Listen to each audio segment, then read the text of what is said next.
أعوذ بالله من الشيطان الرجيم.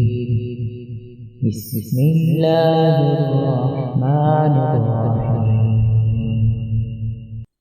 إن في خلق السماوات والأرض واختلاف الليل والنهار والفلك التي تجري في البحر بما ينفع الناس وما أنزل الله من السماء من ماء فأحيا به الأرض بعد موتها وبث فيها من كل دابة وتصريف الرياح والسحاب المسخر بين السماء والأرض لآيات لقوم يعقلون.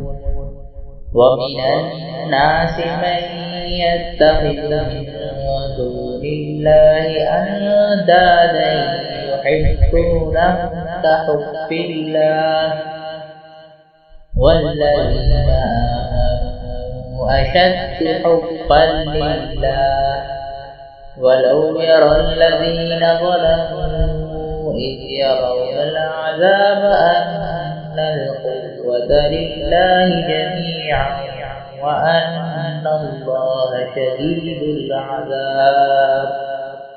إذ تبرأ الذين اتبعوا من الذين اتبعوا ورأوا العذاب وتقطعت بهم الأسباب.